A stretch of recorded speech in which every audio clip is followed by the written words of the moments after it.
In nomine Patri, Filii, Spiritus Sancti. Amen. Continuation of the Introduction to a Life of Devotion by St. Francis de Sales. So we open this reflection with a new topic, and we're actually now on the topic of sexual morality. And, well, quote, St. Jerome says, "The enemy strongly tempts virgins to the desire of tasting these pleasures," meaning carnal pleasures, sexual pleasures, representing them, to the virgins, as infinitely more pleasant and delightful than they actually are. It's an interesting topic to reflect on because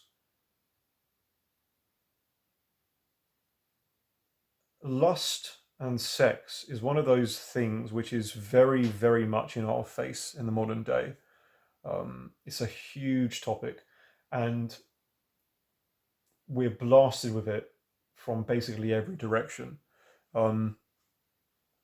Even if you listen to mainstream radio now, it's pretty explicit in most songs. Most TV, basically all TV, has some element of it tied in. You can see very explicit images even on quite mainstream programming. That's not even to get into the level of interaction modern people have with pornography, which is extreme to say the least. And then obviously if you can walk through a high street, right, and see half naked women on as many posters as you can find. So it's always jammed in front of our attention, and it's always glorified as well. Even if sex isn't explicitly glorified in every instance, one thing that's definitely not glorified is chastity and purity, right? You won't see any venerations of that anywhere in the modern day. And so the idea that sex is something we should either just at least accept, if not embrace, if not pursue as much as possible, that idea is very prevalent. And of course, that leads into lust, that leads into all kinds of corruptions of relationships, and creates a maelstrom of all kinds of things. But he just starts off with this little idea, which is very interesting, that one of the ways that the devil tempts people to sex and sexual immorality so much is by making it seem way, way more enjoyable than it actually is.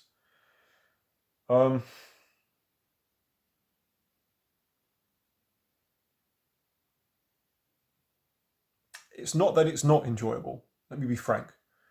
And also the irony, from what I understand, is that it's actually probably more enjoyable in the context of how it should be used, right? In a loving marriage with the goal of making children.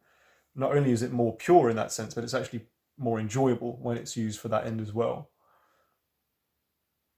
But the idea that it's sold to us as being more pleasant than it actually is, all I'm going to say is either you know what that means now that I've already said it, or there's nothing really more to say.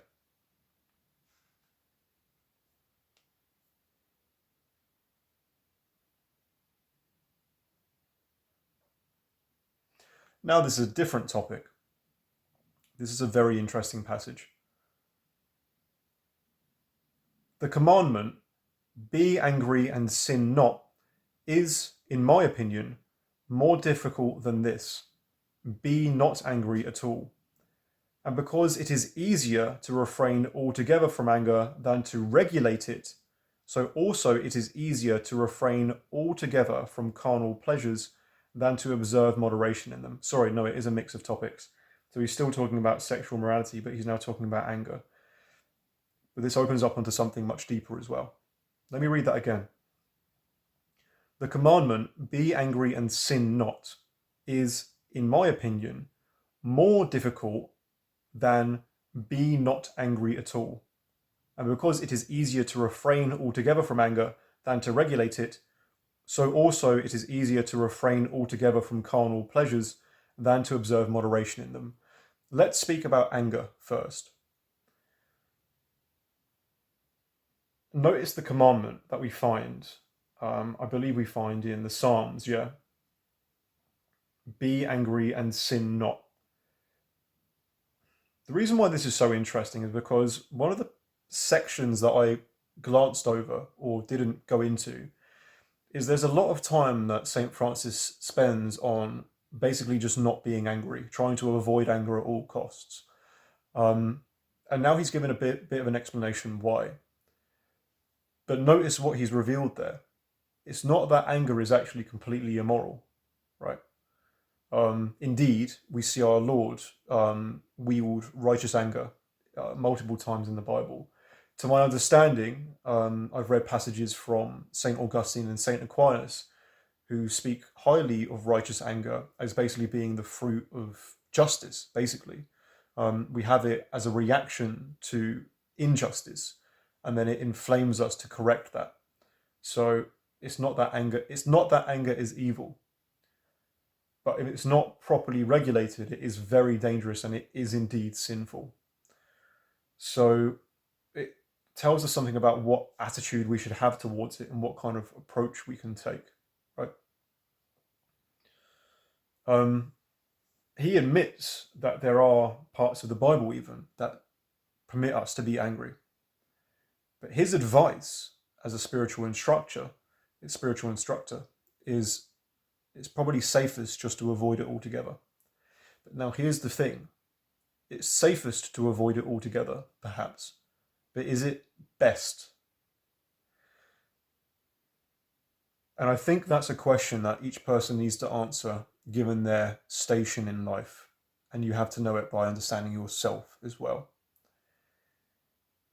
If you cannot regulate your anger, and you know you cannot, and it only ends up in destruction and wrath, unjust destruction nonetheless, then yeah, it would be better for you simply to not be angry at all. But can you regulate it? Can you hone it? Can you strike it? Can you use it to strike at the places that need to be struck and withhold it from the places that do not deserve to be? Those are questions you have to answer for yourself.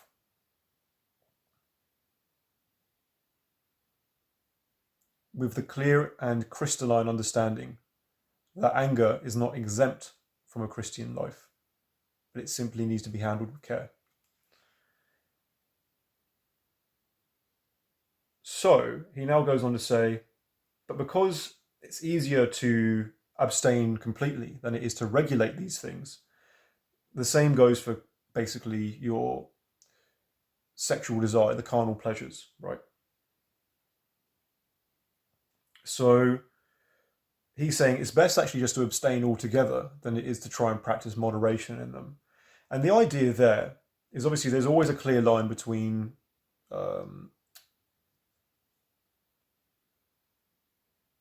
there is a clear line between sin and chastity, right? If you do have sex before marriage, that is sinful, and you will have to tell your priest and go to confession for it. But is it necessarily a mortal sin to hold hands with the woman you're dating? Possibly not. What about kissing her? Possibly not. In what manner are you kissing her as well? That's a different thing. What about taking that a little bit further, right? So you're not actually being intimate yet, you're not actually having sex. You're taking these things a little bit further, trying to say, well, I can go as far as I want with my lustful inclinations, with my carnal inclinations, so long as I just don't cross that line where we actually have sex before we get married. So again, I think I would give the same reflection on this as I would with the reflection on anger. You have to reflect on that yourself, and you have to have a mature, crystalline understanding of what your limits are and what you can deal with. There are, for example, priests who recommend that if you were going to do Catholic dating, you should make sure that you're always dating with a chaperone present, right? So you're never actually left alone with the person you're dating, because it could be an occasion of sin. You've got to make sure that the only places that perhaps you ever meet up are in a church or surrounded by a big group of people. Now, the thing is, in the modern day, and especially in the modern situation, these things are completely impractical, right? We don't have the opportunity to pursue things in that way because we're not in the bounds of a society that basically accepts Catholic values. And so the question is, we can't just do things in the completely moderate way that is perhaps ideal. Yet, we all have to discern where that moderation pushes us to the point of actually becoming sinful. And we have to exercise layers of vigilance in order to discern what we should and what we shouldn't do.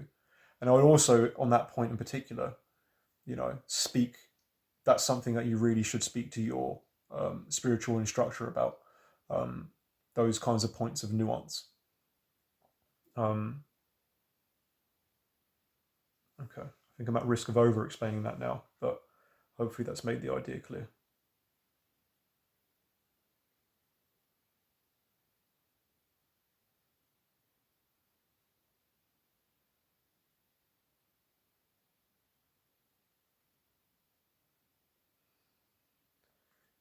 It is a modesty to behold, to hear, to speak, to smell, to touch impure things, when the heart occupies itself with them and takes pleasure in them.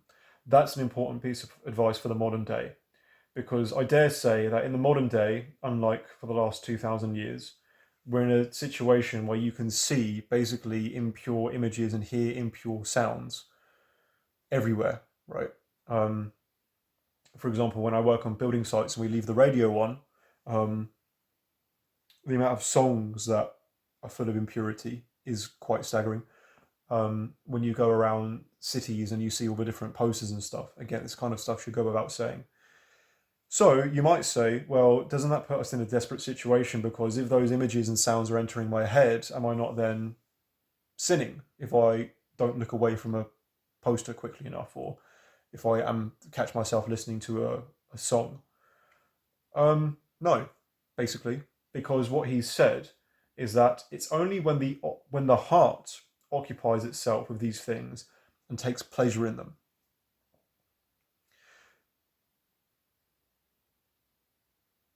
Let's say you're listening to a song about having promiscuous sex and then stealing from people and then becoming as greedy as possible. Is listening to that song sinful? Well, again, if it's on whilst you're doing your work and everyone else is listening to it because it's the song they've put on, the fact that you're being exposed to it doesn't make you a sinner.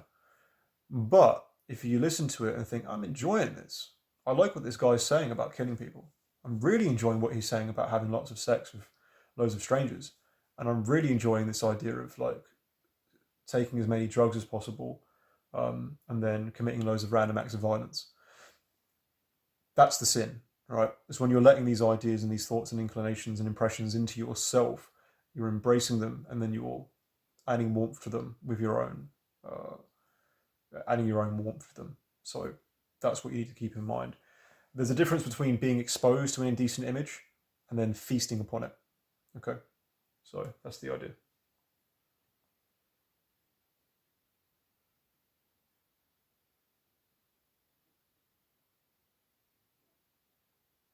Okay, this is now a different topic, and it's about our approach to poverty, as in our own poverty, sorry. To possess riches in actual fact and to be poor in affection for them is the great happiness of the Christian. For by this means he has the convenience of riches for this world and the merit of poverty for the next.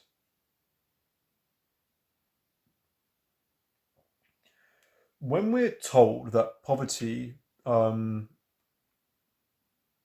relates to virtue, it doesn't mean that we should just sell all of our stuff and all live as desert dwelling hermits. It's about, again, we like with so much of this, it's about the attitude that you have towards different elements of life. So you can possess riches in actual fact, but be poor in affection for them. And that's where you practice poverty insofar as it's a virtue, right?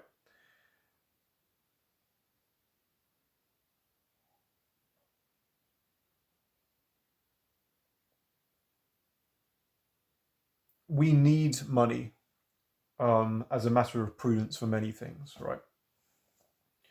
Any father knows that you need money to feed your children, right?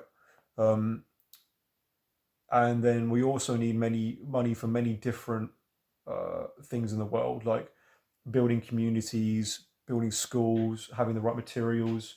Um, there's even a degree to which putting the right amount of money towards making the world beautiful is a very important thing to do. So it's not like we should just not use and acquire money at all. That's not the point. But the point is, how much do we love the stuff, right? In the Bible, it didn't say that money is the root of all evil or much evil. It says the love of money is the root of much evil. And that's the important difference, right? So we have to have this pragmatic approach towards money in which we recognize it as being a means to an end. And of course, the end is always ultimately love and the service of God. If we treat money as an end in itself, as the thing that we're actually trying to gain for its own sake, or perhaps for our vanity or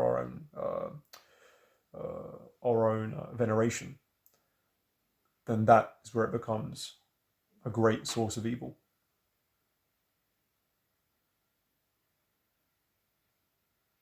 There is always certain reasons which make it necessary to have still more, and even the most covetous not only would not admit that they are covetous, but they do not think in their conscience that they are such.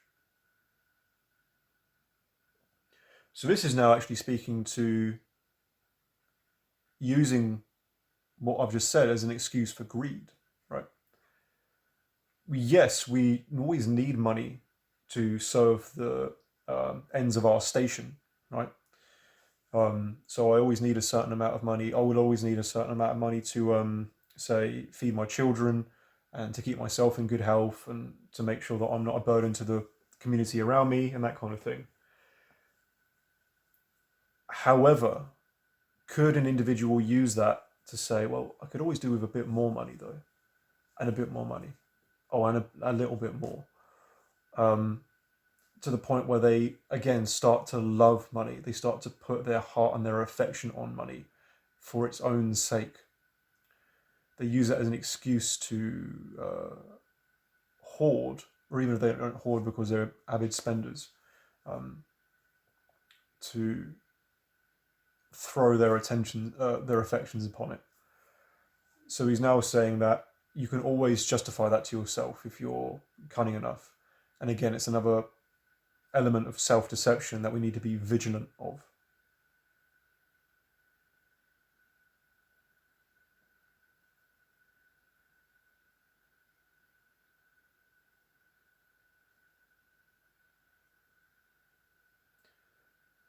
Dear Philothea, I would put into your heart riches and poverty together.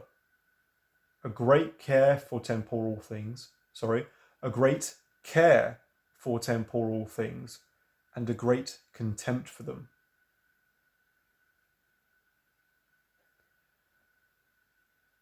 Have a greater care to make your goods useful and fruitful than worldlings have. That might hammer the whole thing home all in one go. Have a greater care to make your goods useful, and fruitful than worldlings have. So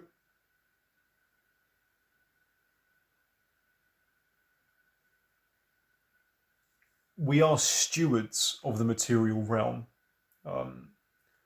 Perhaps we can think of ourselves that way, stewards, but not kings. We are borrowing everything that we have. It is in our care to do things with. That's how we have to treat everything in life. including our, our mind, our heart, our soul, the blood in our veins, the skin in our feet, and all of the material wealth that we gain, right? Whether you have a house or simply a bowl to put water in. Ultimately, these are things that are in your care, but everything ultimately belongs to and is in the service of the glory of God.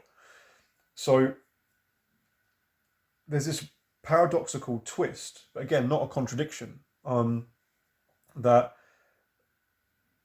a really virtuous Catholic could have a great care towards the things that they have, right? The possessions they have. What material means do you actually have? And are you making the most of them? Are you appreciating them as much as possible? Are you allowing them to do as much good in the world for you, your family, the people around you, and the greater community that they can, right? Are you making the best use of them? And indeed, if we value them as being things which are valued for the sake of God, we should have that utmost care for them, right? And make sure that they can do as much as they can. They can serve the good as much as possible, which is why we should have the utmost care towards them. Again, contempt in sense of keeping them at arm's length and not allowing them to claw and grasp onto our affections. But when he says we should have a greater care for these things, for our material wealth, than even worldlings do, that actually kind of makes sense, right? Because for worldlings, people who say don't care about serving God, their material possessions are only material, right? The beginning and end of their value and their use is either themselves or some vague idea that they are just part of the world that they're in. And therefore their status is not as things to be used for the veneration of the Most High, of goodness and truth and beauty himself, right? So they are more trivial in that sense. The things that worldlings own are more trivial to them, ironically, because they actually have more affection for them as well, right? Worldlings are more desirous of material things, yet those material things actually have less potential and inherent value because of what they can actually be used for. Very, very interesting twist on the entire subject of material possession and poverty.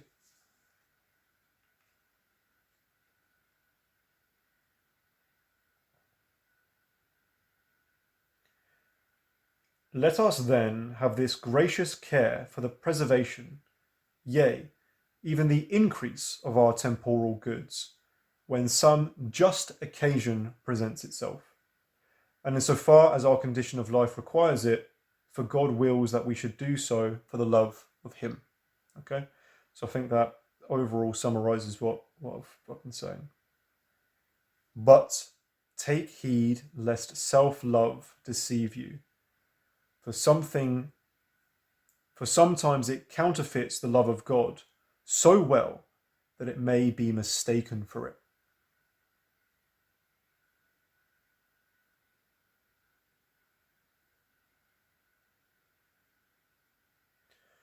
Don't think that you're trying to serve God, or convince yourself you are, and then use that as an excuse to serve something else, whether that be money or yourself.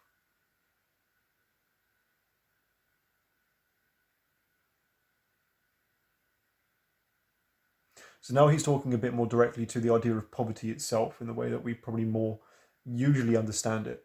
But again, now it's a bit more nuanced than we might always presume. He says, we must very often practice real and effective poverty in the midst of all of our possessions and riches that God has given us. Always deprive yourself, therefore, of some part of your means, giving them to the poor with a willing heart. It kind of raises that question of like, okay, so if we're allowed to have possessions and we're even encouraged to increase our temporal goods and then put them to use, how can we really be practicing poverty insofar as it's practiced as a virtue? And what he's saying there is you can practice poverty even if you're rich by detaching yourself from what you have, by being willing to go without, And one of the simplest ways we do that is by taking a part of what we have that we could otherwise use for ourselves and giving it to someone else.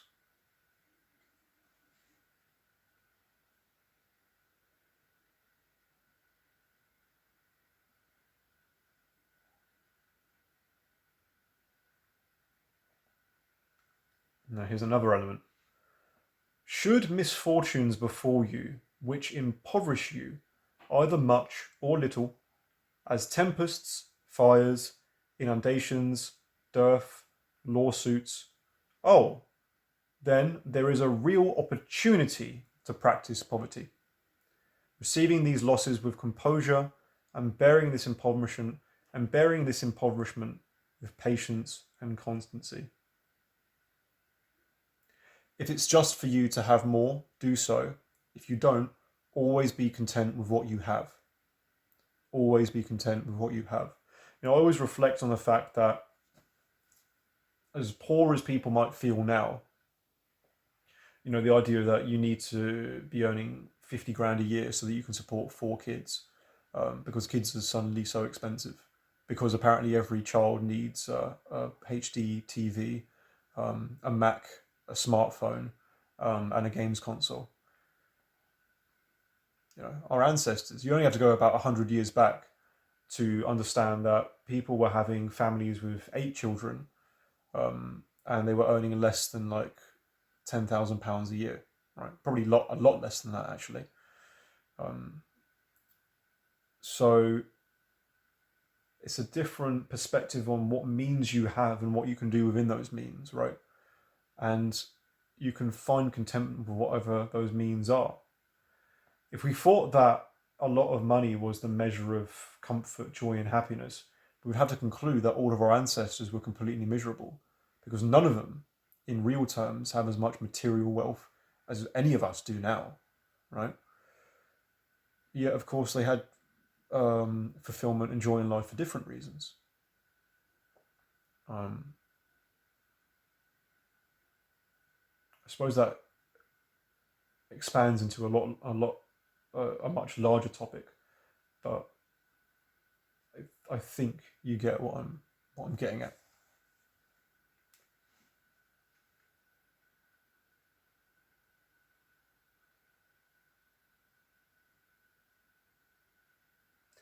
But if our possessions are only attached to the care which God wishes us to have for them, and not to our hearts, if they are taken away from us, we do not lose our good sense or our peace of soul.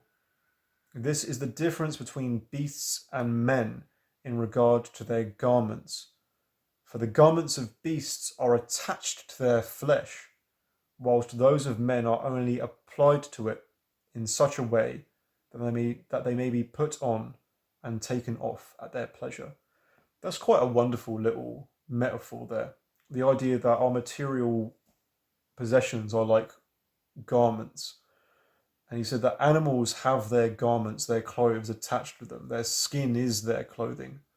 Whereas for us, it's something that we can, if we so choose, take off and put back on. It's something that we put to use.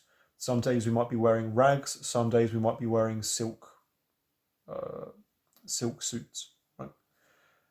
But regardless of that, we are still men underneath. And we should act and live and appreciate life accordingly.